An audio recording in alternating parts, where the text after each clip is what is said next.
ಓಂ ಶಾಂತಿ. ನಮ್ಮ ಚಾನೆಲ್ ವಿಡಿಯೋಗಳ ಹೆಚ್ಚಿನ ಮಾಹಿತಿಗಾಗಿ ಸಬ್ಸ್ಕ್ರೈಬ್ ಬಟನ್ಗೆ ಕ್ಲಿಕ್ ಮಾಡಿ ನಮ್ಮ ಚಾನೆಲ್ಗೆ ಸಬ್ಸ್ಕ್ರೈಬ್ ಮಾಡಿ. ಈ ವಿಡಿಯೋ ಇಷ್ಟವಾದಲ್ಲಿ ಲೈಕ್ ಮಾಡಿ, ಶೇರ್ ಮಾಡಿ ಹಾಗೂ ಕಮೆಂಟ್ ಮಾಡಿ. 182 7/2/2026 ಪ್ರಾತಃ ಮುರಳಿ. ಓಂ ಶಾಂತಿ. ಬಾಪ್ ದಾದಾ ಮಧುಬನ. ಮಧುರ ಮಕ್ಕಳೇ, ಬುದ್ಧಿಯಲ್ಲಿ ಒಬ್ಬ ತಂದೆಯ ನೆನಪೇ ಸ್ಥಿರವಾಗಿರಲಿ. ಇದು ಸಹ ಅಹೋ ಸೌಭಾಗ್ಯವಾಗಿದೆ. ಪ್ರಶ್ನೆ: ಯಾವ ಮಕ್ಕಳಿಗೆ ಸರ್ವೀಸಿನ ಉತ್ಸಾಹವಿರೋದೋ ಅವರ ಚಿಹ್ನೆಗಳೇನು? ಉತ್ತರ: ಅವರು ಬಾಯಿಂದ ಜ್ಞಾನವನ್ನು ತಿಳಿಸದೆ ಇರಲು ಸಾಧ್ಯವಿಲ್ಲ. ಅವರು ಆತ್ಮಿಕ ಸೇವೆಯಲ್ಲಿ ತಮ್ಮ ಮೂಳೆ ಮೂಳೆಗಳನ್ನು ಸ್ವಾಹ ಮಾಡುತ್ತಾರೆ.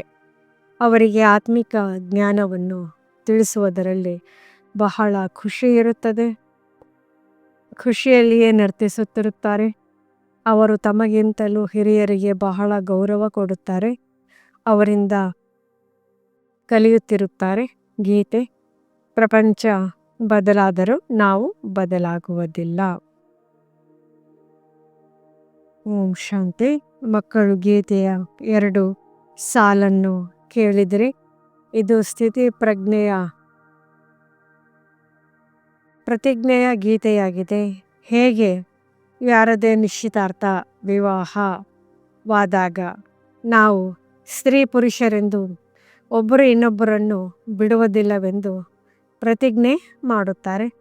ಯಾರಿಗಾದರೂ ಪರಸ್ಪರ ಆಗಲಿಲ್ಲವೆಂದರೆ ಬಿಟ್ಟು ಬಿಡಲೂಬಹುದು. ಇಲ್ಲಿ ನೀವು ಮಕ್ಕಳು ಯಾರ ಜೊತೆ ಪ್ರತಿಜ್ಞೆ ಮಾಡುತ್ತೀರಿ? ಈಶ್ವರನ ಜೊತೆ. ಅವರ ಜೊತೆ ನೀವು ಮಕ್ಕಳ ಅಥವಾ ಪ್ರಿಯತಮೆಯರ ನಿಶ್ಚಿತಾರ್ಥವಾಗಿದೆ. ಆದರೆ ಯಾರು ಇಂತಹ ವಿಶ್ವದ ಮಾಲೀಕರನ್ನಾಗಿ ಮಾಡುತ್ತಾರೆಯೋ ಅವರನ್ನು ಬಿಟ್ಟು ಬಿಡುತ್ತಾರೆ. ಇಲ್ಲಿ ನೀವು ಮಕ್ಕಳು ಕುಳಿತಿದ್ದೀರಿ. ನಿಮಗೆ ತಿಳಿದಿದೆ, ಈಗ ಬೇಹದ್ದಿನ ಬಾಬ್ ದಾದಾರವರು ಬಂದರೆಂದರೆ ಬಂದರು. ಈ ಸ್ಥಿತಿಯು ನೀವು ಇಲ್ಲಿದ್ದಾಗ ಇರುತ್ತದೆ. ಹೊರಗಿನ ಸೇವಾ ಕೇಂದ್ರಗಳಲ್ಲಂತೂ ಈ ರೀತಿ ಇರುವುದಿಲ್ಲ. ಇಲ್ಲಿ ನೀವು ಬಾಬ್ ದಾದಾ ಎಂದರೆ ಬಂದರೆಂದರೆ ಬಂದು ಬಿಟ್ಟರು ಎಂದು ತಿಳಿದುಕೊಳ್ಳುತ್ತೀರಿ. ಹೊರಗಿನ ಸೇವಾ ಕೇಂದ್ರಗಳಲ್ಲಿ ತಂದೆಯು ನುಡಿಸಿರುವ ಮುರಳಿಯು ಬಂದು ಬಿಟ್ಟಿತೆಂದು ತಿಳಿಯುತ್ತಾರೆ. ಇಲ್ಲಿಯ ಮತ್ತು ಅಲ್ಲಿಯದರಲ್ಲಿ ಬಹಳ ಅಂತರವಿರುತ್ತದೆ. ಏಕೆಂದರೆ ಇಲ್ಲಿ ಬೇಹದ್ದಿನ ಬಾಬ್ ದಾದಾರವರು ಸನ್ಮುಖದಲ್ಲಿ ನೀವು ಕುಳಿತಿದ್ದೀರಿ. ಅಲ್ಲಂತೂ ನೀವು ಸನ್ಮುಖದಲ್ಲಿರುವುದಿಲ್ಲ. ಸನ್ಮುಖದಲ್ಲಿ ಹೋಗಿ ಮುರಳಿ ಕೇಳಬೇಕೆಂದು ಬಯಸುತ್ತೀರಿ. ಇಲ್ಲಿ ಮಕ್ಕಳ ಬುದ್ಧಿಯಲ್ಲಿ ಬಂದಿತು, ಬಾಬಾ ಬಂದೇ ಬಿಟ್ಟರು. ಹೇಗೆ ಅನ್ಯ ಸತ್ಸಂಗಗಳಲ್ಲಿ ಅವರು ಇಂತಹ ಸ್ವಾಮಿಯು ಬರುವರು ಎಂದು ತಿಳಿದುಕೊಳ್ಳುತ್ತಾರೆ. ಆದರೆ ಆ ವಿಚಾರವು ಸಹ ಎಲ್ಲರಿಗೆ ಏಕರಸವಾಗಿರುವುದಿಲ್ಲ. ಕೆಲವರ ಬುದ್ಧಿಯಂತೂ ಬೇರೆ ಕಡೆ ಅಲೆದಾಡುತ್ತಿರುತ್ತದೆ. ಕೆಲವರಿಗೆ ಪತಿಯ ನೆನಪು, ಕೆಲವರಿಗೆ ಸಂಬಂಧಿಗಳ ನೆನಪು ಬರುತ್ತದೆ. ಬುದ್ಧಿಯೋಗವು ಒಬ್ಬ ಗುರುವಿನ ಕಡೆಯೇ ನಿಲ್ಲುವುದಿಲ್ಲ. ಆ ಸ್ವಾಮಿಯ ನೆನಪಿನಲ್ಲಿ ಕುಳಿತುಕೊಳ್ಳುವವರು ಬಹಳ ವಿರಳ. ಇಲ್ಲಿಯೂ ಹಾಗೆ ಎಲ್ಲರೂ ಶಿವತಂದೆಯ ನೆನಪಿನಲ್ಲಿರುತ್ತಾರೆ ಎಂದಲ್ಲ. ಬುದ್ಧಿಯು ಒಂದಲ್ಲ ಒಂದು ಕಡೆ ಓಡುತ್ತಿರುತ್ತದೆ. ಮಿತ್ರ ಸಂಬಂಧಿ ಮೊದಲಾದವರ ನೆನಪು ಬರುತ್ತದೆ. ಇಡೀ ಸಮಯ ಒಬ್ಬ ಶಿವತಂದೆಯ ನೆನಪಿನಲ್ಲಿದ್ದರೆ ಅಹೋ ಸೌಭಾಗ್ಯ. ಸ್ಥಿರವಾದ ನೆನಪಿನಲ್ಲಿರುವವರು ಕೆಲವರೇ ವಿರಳ. ಇಲ್ಲಿ ತಂದೆಯ ಸನ್ಮುಖದಲ್ಲಿದ್ದಾಗ ಬಹಳ ಖುಷಿ ಇರಬೇಕು. ಅತೀಂದ್ರಿಯ ಸುಖವನ್ನು ಗೋಪಿ ವಲ್ಲಭನ ಗೋಪಿಕೆಯರಿಂದ ಕೇಳಿ. ಇದು ಇಲ್ಲಿಯ ಗಾಯನವಾಗಿದೆ. ನೀವಿಲ್ಲಿ ತಂದೆಯ ನೆನಪಿನಲ್ಲಿ ಕುಳಿತಿದ್ದೀರಿ. ನಾವು ಈಶ್ವರನ ಮಡಿಲಿನಲ್ಲಿದ್ದೇವೆ, ನಂತರ ದೈವಿ ಮಡಲಿಗೆ ಹೋಗುತ್ತೇವೆ ಎಂಬುದು ನಿಮಗೆ ತಿಳಿದಿದೆ. ಭಲೆ ಕೆಲವರ ಬುದ್ಧಿಯಲ್ಲಿ ಈ ಚಿತ್ರದಲ್ಲಿ ಇದನ್ನು ಸರಿಪಡಿಸಬೇಕು, ಇದನ್ನೇ ಬರೆಯಬೇಕೆಂದು ಸರ್ವೀಸಿನ ವಿಚಾರಗಳು ನಡೆಯುತ್ತವೆ. ಆದರೆ ಯಾರು ಒಳ್ಳೆಯ ಮಕ್ಕಳಾಗಿರುವರೋ ಅವರು ಈಗಂತೂ ನಾವು ಕೇವಲ ತಂದೆಯಿಂದಲೇ ಕೇಳಬೇಕಾಗಿದೆ ಎಂದು ತಿಳಿಯುತ್ತಾರೆ. ಮತ್ಯಾವುದೇ ಸಂಕಲ್ಪ ಬರಲಿ ಅವಕಾಶ ಕೊಡುವುದಿಲ್ಲ. ತಂದೆಯು ಜ್ಞಾನ ರತ್ನಗಳಿಂದ ಜೋಳಿಗೆಯನ್ನು ತುಂಬಿಸಲು ಬಂದಿದ್ದಾರೆ. ಅಂದಮೇಲೆ ಆ ತಂದೆಯೊಂದಿಗೆ ಬುದ್ಧಿಯೋಗವನ್ನು ಜೋಡಿಸಬೇಕಾಗಿದೆ. ನಂಬರ್ವಾರ್ ಧಾರಣೆ ಮಾಡುವವರಂತೂ ಇದ್ದೇ ಇರುತ್ತಾರೆ. ಕೆಲವರು ಕೇಳಿ ಚೆನ್ನಾಗಿ ಧಾರಣೆ ಮಾಡುತ್ತಾರೆ, ಕೆಲವರು ಕಡಿಮೆ ಧಾರಣೆ ಮಾಡುತ್ತಾರೆ. ಬುದ್ಧಿಯೋಗವು ಬೇರೆ ಕಡೆ ಓಡುತ್ತಿದ್ದರೆ ಅವರಿಗೆ ಧಾರಣೆಯಾಗುವುದಿಲ್ಲ. ಕಚ್ಚಾ ಆಗಿ ಬಿಡುತ್ತಾರೆ. ಒಂದೆರಡು ಬಾರಿ ಮುರಳಿಯನ್ನು ಕೇಳಿದರೆ ಧಾರಣೆಯಾಗಲಿಲ್ಲವೆಂದರೆ ಅದೇ ಹವ್ಯಾಸವು ಪಕ್ಕಾ ಆಗುತ್ತಾ ಹೋಗುವುದು. ಮತ್ತೆ ಎಷ್ಟಾದರೂ ಮುರಳಿಯನ್ನು ಕೇಳುತ್ತಿರಲಿ, ಆದರೆ ಧಾರಣೆಯಾಗುವುದಿಲ್ಲ. ಯಾರಿಗೂ ತಿಳಿಸುವುದಕ್ಕೂ ಸಾಧ್ಯವಿಲ್ಲ. ಯಾರಿಗೆ ಧಾರಣೆ ಇರುವುದು ಅವರಿಗೆ ಸರ್ವೀಸಿನ ಆಸಕ್ತಿ ಇರುವುದು. ಅವರು ಸರ್ವೀಸ್ಗಾಗಿ ತಯಾರಿರುತ್ತಾರೆ. ಹೋಗಿ ದಾನ ಮಾಡಬೇಕು ಎಂದು ಆಲೋಚಿಸುತ್ತಾರೆ. ಏಕೆಂದರೆ ಈ ಜ್ಞಾನ ಧನವು ಒಬ್ಬ ತಂದೆಯ ವಿನಃ ಮತ್ಯಾರ ಬಳಿಯೂ ಇಲ್ಲ. ತಂದೆಯು ಇದನ್ನು ಸಹ ತಿಳಿದುಕೊಂಡಿದ್ದಾರೆ. ಎಲ್ಲರಿಗೂ ಧಾರಣೆಯಾಗಲು ಸಾಧ್ಯವಿಲ್ಲ.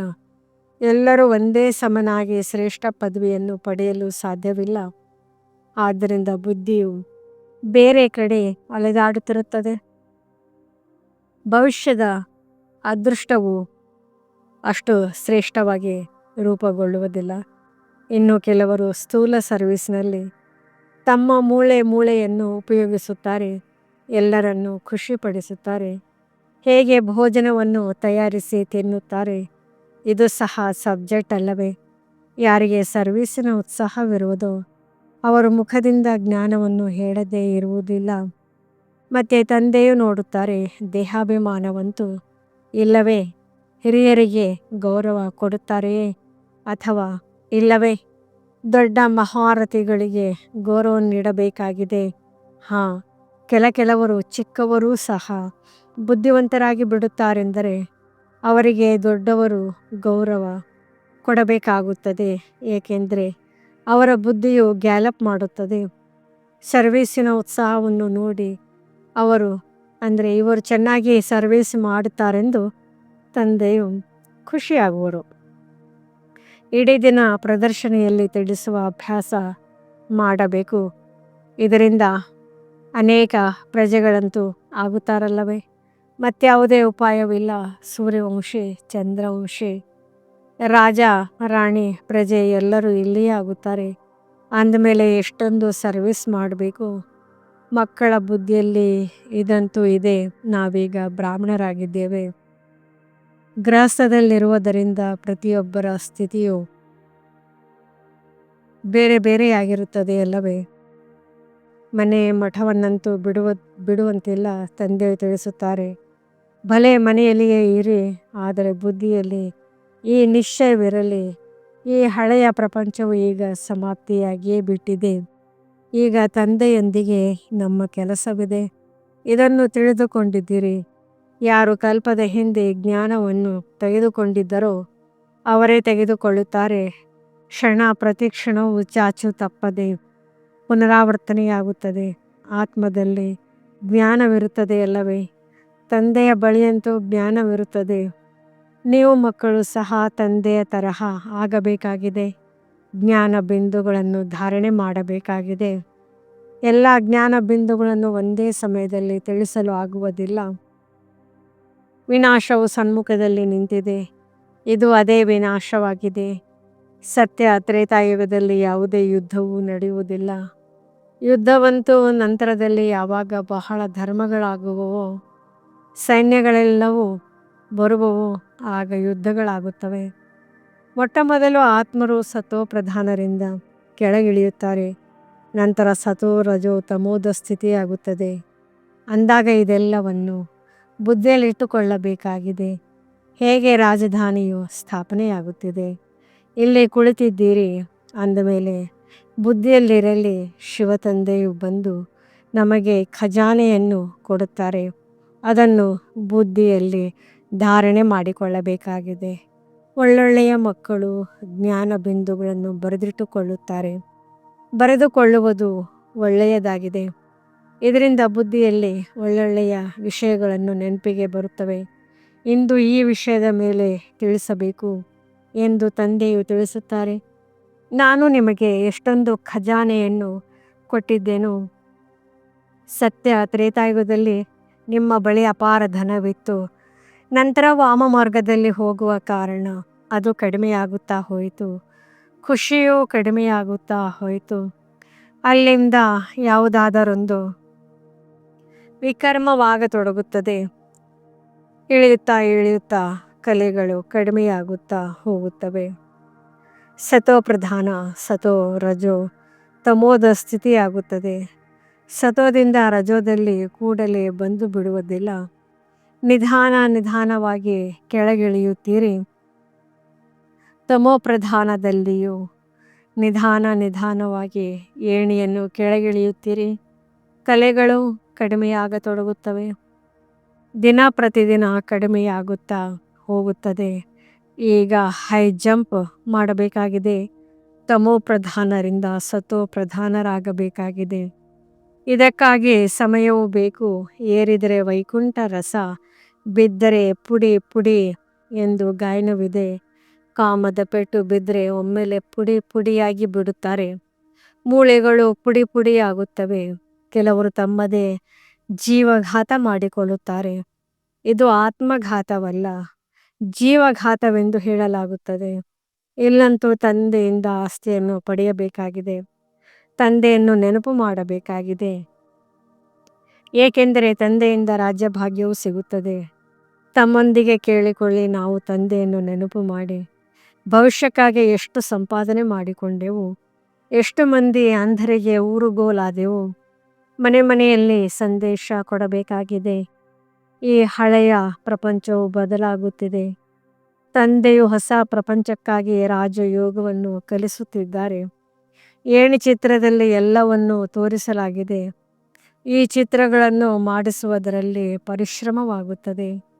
ಈ ರೀತಿ ಸಹಜವಾಗಿ ಮಾಡಿಸಿದರೆ ಅನ್ಯರಿಗೆ ಸಹಜವಾಗಿ ಅರ್ಥವಾಗಬಹುದೇ ಎಂದು ಇಡೀ ದಿನ ವಿಚಾರವು ನಡೆಯುತ್ತಿರುತ್ತದೆ. ಇಡೀ ಪ್ರಪಂಚದವರಂತೂ ಬರುವುದಿಲ್ಲ, ದೇವಿ ದೇವತಾ ಧರ್ಮದವರೇ ಬರುತ್ತಾರೆ. ನಿಮ್ಮ ಸೇವೆಯಂತೂ ಬಹಳ ನಡೆಯುವುದಿದೆ. ನಿಮ್ಮ ಈ ತರಗತಿಯು ಎಲ್ಲಿಯವರೆಗೆ ನಡೆಯುವುದು ಎಂದು ನೀವಂತೂ ತಿಳಿದುಕೊಂಡಿದ್ದೀರಿ. ಮನುಷ್ಯರಂತೂ ಕಲ್ಪದ ಆಯುಸ್ಸನ್ನು ಲಕ್ಷಾಂತರ ವರ್ಷಗಳೆಂದು ತಿಳಿಯುತ್ತಾರೆ. ಆದ್ದರಿಂದ ಶಾಸ್ತ್ರ ಮೊದಲಾದವುಗಳನ್ನು ತಿಳಿಸುತ್ತಲೇ ಇರುತ್ತಾರೆ. ಯಾವಾಗ ಅಂತ್ಯವಾಗುವುದೋ ಆಗ ಎಲ್ಲರ ಸದ್ಗತಿದಾತನು ಬರುವರು ಮತ್ತು ಯಾರು ನಮ್ಮ ಶಿಷ್ಯರಾಗಿದ್ದಾರೆಯೋ ಅವರದು ಮುಕ್ತಿಯಾಗುವುದು ಮತ್ತು ನಾವು ಸಹ ಹೋಗಿ ಜ್ಯೋತಿಯಲ್ಲಿ ಸಮಾವೇಶವಾಗುತ್ತೇವೆಂದು ತಿಳಿದುಕೊಳ್ಳುತ್ತಾರೆ. ಆದರೆ ಈ ರೀತಿಯಂತೂ ಅಲ್ಲ. ನೀವೀಗ ತಿಳಿದುಕೊಂಡಿದ್ದೀರಿ, ನಾವು ಅಮರ ತಂದೆಯ ಮೂಲಕ ಸತ್ಯವಾದ ಅಮರ ಕಥೆಯನ್ನು ಕೇಳುತ್ತಿದ್ದೇವೆ. ಅಂದಮೇಲೆ ಅಮರ ತಂದೆಯು ಏನನ್ನು ಹೇಳುತ್ತಾರೆಯೋ ಅದನ್ನು ಪಾಲಿಸಬೇಕಾಗುತ್ತದೆ. ತಂದೆಯು ಕೇವಲ ಇದನ್ನೇ ತಿಳಿಸುತ್ತಾರೆ, ನನ್ನನ್ನು ನೆನಪು ಮಾಡಿ ಪವಿತ್ರರಾಗಿ. ಇಲ್ಲದಿದ್ದರೆ ಶಿಕ್ಷೆಯನ್ನು ಅನುಭವಿಸಬೇಕಾಗುವುದು, ಕಡಿಮೆ ಪದವಿ ಸಿಗುವುದು, ಸರ್ವಿಸ್ನಲ್ಲಿ ಪರಿಶ್ರಮ ಪಡಬೇಕಾಗಿದೆ. ಹೇಗೆ ದದೀಚಿ ಋಷಿಯ ದೃಷ್ಟಾಂತವಿದೆ. ಋಷಿಯು ತನ್ನ ಮೂಳೆಗಳನ್ನು ಸರ್ವಿಸ್ನಲ್ಲಿ ಕೊಟ್ಟು ಬಿಟ್ಟರು ಎಂದು ತನ್ನ ಶರೀರದ ಬಗ್ಗೆಯೂ ಆಲೋಚಿಸದೆ ಇಡೀ ದಿನ ಸರ್ವಿಸ್ನಲ್ಲಿರುವುದಕ್ಕೆ ಸರ್ವಿಸ್ನಲ್ಲಿ ಮೂಳೆಗಳನ್ನು ಸ್ವಾಹ ಮಾಡುವುದೆಂದು ಹೇಳಲಾಗುತ್ತದೆ. ಇದು ಸ್ಥೂಲ ಸೇವೆ. ಇನ್ನೊಂದು ಆತ್ಮಿಕ ಸೇವೆಯಾಗಿದೆ. ಆತ್ಮಿಕ ಸೇವೆ ಮಾಡುವವರು ಆತ್ಮಿಕ ಜ್ಞಾನವನ್ನೇ ತಿಳಿಸುತ್ತಿರುತ್ತಾರೆ. ಜ್ಞಾನಧನದ ದಾನ ಮಾಡುತ್ತಾ ಖುಷಿಯಲ್ಲಿ ನರ್ತಿಸುತ್ತಿರುತ್ತಾರೆ. ಪ್ರಪಂಚದಲ್ಲಿ ಮನುಷ್ಯರು ಯಾವ ಸರ್ವಿಸ್ ಮಾಡುವರೋ ಅದೆಲ್ಲವೂ ಸ್ಥೂಲ ಸರ್ವಿಸ್ ಆಗಿದೆ. ಶಾಸ್ತ್ರಗಳನ್ನು ತಿಳಿಸುತ್ತಾರೆ. ಅದೇನು ಆತ್ಮಿಕ ಸೇವೆಯಲ್ಲ. ಆತ್ಮಿಕ ಸೇವೆಯನ್ನು ಕೇವಲ ತಂದೆಯೇ ಬಂದು ಕಲಿಸಿಕೊಡುತ್ತಾರೆ. ಆತ್ಮಿಕ ತಂದೆಯೇ ಬಂದು ಆತ್ಮಿಕ ಮಕ್ಕಳಿಗೆ ಆತ್ಮರಿಗೆ ಓದಿಸುತ್ತಾರೆ. ನೀವು ಮಕ್ಕಳು ಈಗ ಸತ್ಯಯುಗಿ ಪ್ರಪಂಚದಲ್ಲಿ ಹೋಗುವುದಕ್ಕಾಗಿ ತಯಾರಿ ಮಾಡಿಕೊಳ್ಳುತ್ತಿದ್ದೀರಿ. ಅಲ್ಲಿ ನಿಮ್ಮಿಂದ ಯಾವುದೇ ವಿಕರ್ಮವಾಗುವುದಿಲ್ಲ. ಅದು ರಾಮರಾಜ್ಯವಾಗಿದೆ. ಅಲ್ಲಿ ಕೆಲವರೇ ಇರುತ್ತಾರೆ. ಈಗಂತೂ ರಾವಣ ರಾಜ್ಯದಲ್ಲಿ ಎಲ್ಲರೂ ದುಃಖಿಯಾಗಿದ್ದಾರಲ್ಲವೇ. ನಂಬರ್ವಾರ್ ಪುರುಷಾರ್ಥದನುಸಾರ ಪೂರ್ಣ ಜ್ಞಾನವು ನಿಮ್ಮ ಬುದ್ಧಿಯಲ್ಲಿದೆ. ಈ ಏಣಿ ಚಿತ್ರದಲ್ಲಿಯೇ ಪೂರ್ಣ ಜ್ಞಾನವು ಬಂದು ಬಿಡುತ್ತದೆ. ತಂದೆಯು ತಿಳಿಸುತ್ತಾರೆ, ಈ ಅಂತಿಮ ಜನ್ಮದಲ್ಲಿ ಪವಿತ್ರರಾಗಿ ಇದರಿಂದ ಪವಿತ್ರ ಪ್ರಪಂಚದ ಮಾಲೀಕರಾಗುವಿರಿ. ನೀವು ಇದೇ ರೀತಿ ತಿಳಿಸಬೇಕು. ಯಾವುದರಿಂದ ಮನುಷ್ಯರಿಗೆ ಅರ್ಥವಾಗಲಿ. ನಾವು ಸತೋಪ್ರಧಾನರಿಂದ ತಮೋಪ್ರಧಾನರಾಗಿದ್ದೇವೆ. ಈಗ ಪುನಃ ನೆನಪಿನ ಯಾತ್ರೆಯಿಂದಲೇ ಸತೋಪ್ರಧಾನರಾಗುತ್ತೇವೆ. ಚಿತ್ರವನ್ನು ನೋಡಿದಾಗ ಬುದ್ಧಿಯು ವಿಚಾರ ಮಾಡುತ್ತದೆ, ಈ ಜ್ಞಾನವು ಮತ್ಯಾರ ಬಳಿಯೂ ಇಲ್ಲ. ಈ ಏಣಿ ಚಿತ್ರದಲ್ಲಿ ಮತ್ತೆಲ್ಲ ಧರ್ಮದವರ ಸಮಾಚಾರ ಎಲ್ಲಿದೆ ಎಂದು ಕೇಳುತ್ತಾರೆ. ಅದೆಲ್ಲ ಸಮಾಚಾರವು ಗೋಲದ ಚಿತ್ರದಲ್ಲಿ ಬರೆಯಲ್ಪಟ್ಟಿದೆ. ಅವರು ಹೊಸ ಪ್ರಪಂಚದಲ್ಲಂತೂ ಬರುವುದಿಲ್ಲ. ಅವರಿಗೆ ಕೇವಲ ಶಾಂತಿ ಸಿಗುತ್ತದೆ. ಭಾರತವಾಸಿಗಳೇ ಸ್ವರ್ಗದಲ್ಲಿ ಇದ್ದರಲ್ಲವೇ? ತಂದೆಯು ಸಹ ಭಾರತದಲ್ಲಿ ಬಂದು ರಾಜಯೋಗವನ್ನು ಕಲಿಸುತ್ತಾರೆ. ಆದ್ದರಿಂದ ಭಾರತದ ಪ್ರಾಚೀನ ಯೋಗವನ್ನು ಎಲ್ಲರೂ ಇಷ್ಟಪಡುತ್ತಾರೆ. ಈ ಚಿತ್ರಗಳಿಂದ ಅವರಿಗೆ ತಾನಾಗಿಯೇ ಅರ್ಥವಾಗುತ್ತದೆ. ಅವಶ್ಯವಾಗಿ ಹೊಸ ಪ್ರಪಂಚದಲ್ಲಿ ಕೇವಲ ಭಾರತವೇ ಇತ್ತು ಮತ್ತು ತಮ್ಮ ಧರ್ಮದ ಬಗ್ಗೆಯೂ ತಿಳಿದುಕೊಳ್ಳುತ್ತಾರೆ. ಭಲೆ ಕ್ರೈಸ್ತನು ಧರ್ಮ ಸ್ಥಾಪನೆ ಮಾಡಲು ಬಂದರೂ ಈ ಸಮಯದಲ್ಲಿ ಅವರು ತಮೋಪ್ರಧಾನರಾಗಿದ್ದಾರೆ. ಇದು ರಚಯಿತ ಮತ್ತು ರಚನೆಯ ಎಷ್ಟು ದೊಡ್ಡ ಜ್ಞಾನವಾಗಿದೆ. ನೀವು ಇದನ್ನು ಹೇಳಬಹುದು, ನಮಗೆ ಯಾರದೇ ಹಣದ ಅವಶ್ಯಕತೆ ಇಲ್ಲ. ಹಣವನ್ನು ನಾವೇನು ಮಾಡುವುದು? ನೀವು ಕೇಳಿರಿ, ಅನ್ಯರಿಗೂ ತಿಳಿಸಿ, ಈ ಚಿತ್ರ ಇತ್ಯಾದಿಗಳನ್ನು ಮುದ್ರಿಸಿ ಈ ಚಿತ್ರಗಳಿಂದ ಕೆಲಸ ತೆಗೆದುಕೊಳ್ಳಬೇಕಾಗಿದೆ. ದೊಡ್ಡ ಹಾಲ್ ಮಾಡಿ ಇಲ್ಲಿ ಜ್ಞಾನವನ್ನು ತಿಳಿಸಿಕೊಡುವಂತಿರಬೇಕು. ಬಾಕಿ ನಾವು ಹಣವನ್ನು ತೆಗೆದುಕೊಂಡು ಏನು ಮಾಡಬೇಕು? ನಿಮ್ಮದೇ ಮನೆಯ ಕಲ್ಯಾಣವಾಗುತ್ತದೆ. ನೀವು ಕೇವಲ ಪ್ರಬಂಧ ಮಾಡಿ ಅನೇಕರು ಬಂದು ರಚಯಿತ ಮತ್ತು ರಚನೆಯ ಜ್ಞಾನವು ಬಹಳ ಚೆನ್ನಾಗಿದೆ, ಇದನ್ನು ಮನುಷ್ಯರು ತಿಳಿದುಕೊಳ್ಳಲೇಬೇಕೆಂದು ಹೇಳುತ್ತಾರೆ. ವಿದೇಶದವರು ಈ ಜ್ಞಾನವನ್ನು ಕೇಳಿ ಬಹಳ ಇಷ್ಟಪಡುತ್ತಾರೆ, ಬಹಳ ಖುಷಿಯಾಗುತ್ತಾರೆ. ನಾವು ಸಹ ತಂದೆಯ ಜೊತೆ ಯೋಗವನ್ನಿಟ್ಟರೆ ಈ ಕರ್ಮ ವಿನಾಶವಾಗುವುದೆಂದು ತಿಳಿಯುತ್ತಾರೆ. ಅಂದಮೇಲೆ ಎಲ್ಲರಿಗೂ ತಂದೆಯ ಪರಿಚಯವನ್ನು ಕೊಡಬೇಕಾಗುತ್ತದೆ. ಆಗ ಈ ಜ್ಞಾನವನ್ನು ಪರಮಾತ್ಮನ ಹೊರತು ಮತ್ಯಾರೂ ಕೊಡಲು ಸಾಧ್ಯವಿಲ್ಲವೆಂಬುದನ್ನು ತಿಳಿದುಕೊಳ್ಳುತ್ತಾರೆ. ಖುದಾನು ಸ್ವರ್ಗ ಬಹಿಷ್ತ್ ಸ್ಥಾಪನೆ ಮಾಡಿದರು ಎಂದು ಹೇಳುತ್ತಾರೆ. ಆದರೆ ಅವರು ಹೇಗೆ ಬರುತ್ತಾರೆ ಎಂಬುದು ಯಾರಿಗೂ ತಿಳಿದಿಲ್ಲ. ನಿಮ್ಮ ಮಾತುಗಳನ್ನು ಕೇಳಿ ಖುಷಿಯಾಗುತ್ತಾರೆ ಮತ್ತು ಪುರುಷಾರ್ಥ ಮಾಡಿ ಯೋಗವನ್ನು ಕಲಿಯುತ್ತಾರೆ. ತಮೋಪ್ರಧಾನರಿಂದ ಸತೋಪ್ರಧಾನರಾಗಲು ಪುರುಷಾರ್ಥ ಮಾಡುತ್ತಾರೆ. ಸರ್ವಿಸ್ಗಾಗಿ ಬಹಳ ವಿಚಾರಗಳನ್ನು ಮಾಡಬೇಕು. ಭಾರತದಲ್ಲಿ ಕಲೆಯನ್ನು ತೋರಿಸಿದಾಗಲೇ ಮತ್ತೆ ತಂದೆಯು ವಿದೇಶಕ್ಕೂ ಕಳುಹಿಸುವರು. ಈ ಮಿಷನ್ ಅಲ್ಲಿಯವರೆಗೂ ಹೋಗುವುದು. ಇದಕ್ಕೆ ಇನ್ನೂ ಸಮಯವಿದೆಯಲ್ಲವೇ? ಹೊಸ ಪ್ರಪಂಚವಾಗುವುದರಲ್ಲಿ ಏನೂ ತಡವಾಗುವುದಿಲ್ಲ. ಎಲ್ಲಿಯಾದರೂ ಭೂಕಂಪ ಇತ್ಯಾದಿಗಳಾದರೆ 2-3 ವರ್ಷಗಳಲ್ಲಿ ಹೊಸ ಮನೆಗಳೆಲ್ಲವನ್ನು ಕಟ್ಟಿಬಿಡುತ್ತಾರೆ. ಕೆಲಸಗಾರರು ಅನೇಕರಿದ್ದು ಸಾಮಾನುಗಳೆಲ್ಲವೂ ತಯಾರಿದ್ದರೆ ಆಗುವುದರಲ್ಲಿ ತಡವೇನೂ ಆಗುವುದಿಲ್ಲ. ವಿದೇಶದಲ್ಲಿ ಮನೆಗಳು ಹೇಗಾಗುತ್ತವೆ? ಮಿನಿಟ್ ಮೋಟಾರ್ ಅಂದಮೇಲೆ ಸ್ವರ್ಗದಲ್ಲಿ ಇನ್ನೆಷ್ಟು ಶೀಘ್ರವಾಗಿ ತಯಾರಾಗಬಹುದು. ಚಿನ್ನ ಬೆಳ್ಳಿ ಇತ್ಯಾದಿಗಳೆಲ್ಲವೂ ನಿಮಗೆ ಸಿಕ್ಕಿಬಿಡುತ್ತದೆ. ಗಣಿಗಳಿಂದ ನೀವು ಚಿನ್ನ ವಜ್ರ ಬೆಳ್ಳಿಗಳನ್ನು ತೆಗೆದುಕೊಂಡು ಬರುತ್ತೀರಿ. ಆ ಕಲೆಯನ್ನಂತೂ ಎಲ್ಲರೂ ಕಲಿಯುತ್ತಿದ್ದಾರೆ. ವಿಜ್ಞಾನದ ಅಭಿವೃದ್ಧಿ ಎಷ್ಟೊಂದು ಆಗುತ್ತಿದೆ.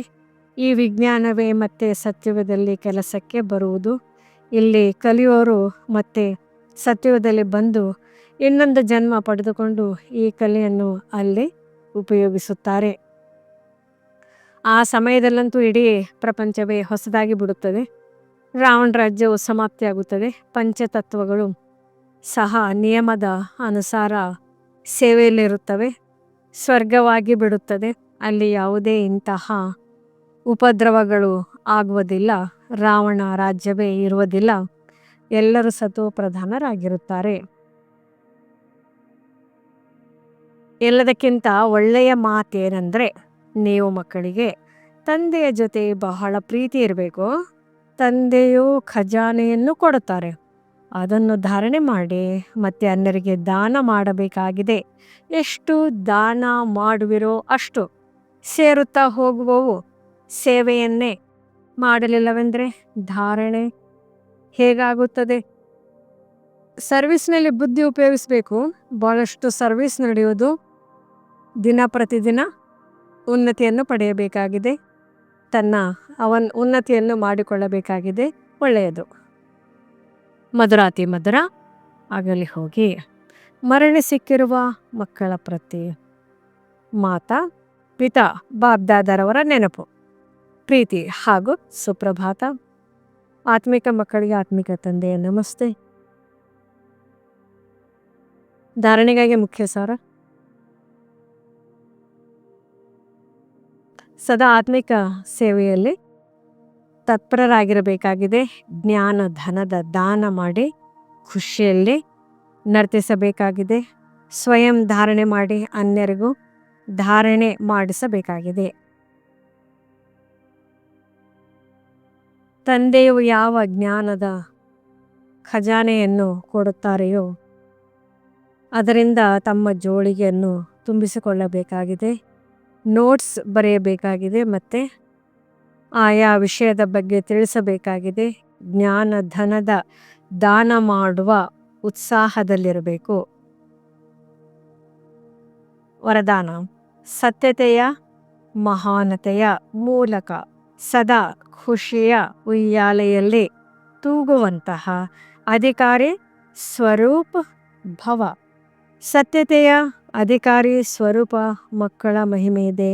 ಸತ್ಯವಾಗಿರುವವರು ನರ್ತಿಸುತ್ತಿರುತ್ತಾರೆ. ಸತ್ಯದ ದೋಣಿಯು ಅಲುಗಾಡುವುದು, ಆದರೆ ಮುಳುಗಲು ಸಾಧ್ಯವಿಲ್ಲ. ತಮ್ಮನ್ನು ಯಾರೆಷ್ಟಾದರೂ ಅಲುಗಾಡಿಸಲು ವಿಚಲಿತ ಪ್ರಯತ್ನಿಸಲಿ, ಆದರೆ ತಾವು ಸತ್ಯತೆಯ ಮಹಾನತೆಯಿಂದ ಅತಿ ಹೆಚ್ಚು ಖುಷಿಯ ಉಯ್ಯಾಲೆಯಲ್ಲಿ ತೂಗುತ್ತೀರಿ. ಅವರು ತಮ್ಮನ್ನು ಅಲುಗಾಡಿಸುವುದಿಲ್ಲ, ಆದರೆ ಉಯ್ಯಾಲೆಯನ್ನು ಅಲುಗಾಡಿಸುತ್ತಾರೆ. ಇದು ಅಲುಗಾಡುವುದಿಲ್ಲ, ಆದರೆ ತೂಗುವುದಾಗಿದೆ. ಆದ್ದರಿಂದ ತಾವು ಅವರಿಗೆ ಧನ್ಯವಾದಗಳನ್ನು ಕೊಡಿ. ತಾವು ತೂಗಿರಿ ಮತ್ತು ನಾವು ತಂದೆಯ ಜೊತೆ ತೂಗುತ್ತೇವೆ. ಸ್ಲೋಗನ್: ಸರ್ವಶಕ್ತಿಗಳ ಲೈಟ್ ಅಂದರೆ ಜ್ಞಾನ ಸದಾ ಜೊತೆ ಇರಲಿ. ಇದರಿಂದ ಮಾಯೆಯು ಸಮೀಪಕ್ಕೂ ಬರಲು ಸಾಧ್ಯವಿಲ್ಲ. ಅವ್ಯಕ್ತ ಸೂಚನೆ: ಏಕತೆ ಮತ್ತು ವಿಶ್ವಾಸದ ಗುಣ ಲಕ್ಷಣಗಳ ಮೂಲಕ ಸಫಲತಾ ಸಂಪನ್ನರಾಗಿರಿ.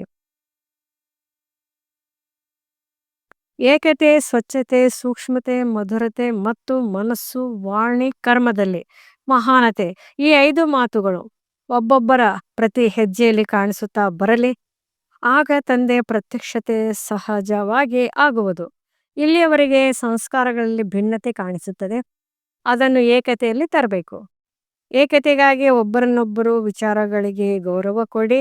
ಹಾಜಿ ಹಾಜಿ ಎಂದು ತಮ್ಮ ವಿಚಾರ ಅವಶ್ಯವಾಗಿ ಕೊಡಿ. ನಂತರ ಏಕತೆಯ ಬಂಧನದಲ್ಲಿ ಬಂಧಿತರಾಗಿ ಇದೇ ಏಕತೆ ಸಫಲತೆಯ ಸಾಧನವಾಗಿದೆ. ಓಂ ಶಾಂತಿ.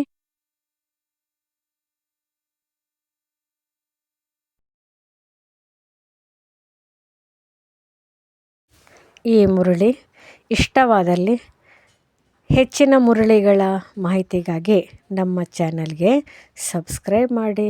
ತಮಗೆ ವಿಡಿಯೋ ನೋಟಿಫಿಕೇಷನ್ ಸಿಗ್ತಾ ಇರುವುದು ಧನ್ಯವಾದಗಳು.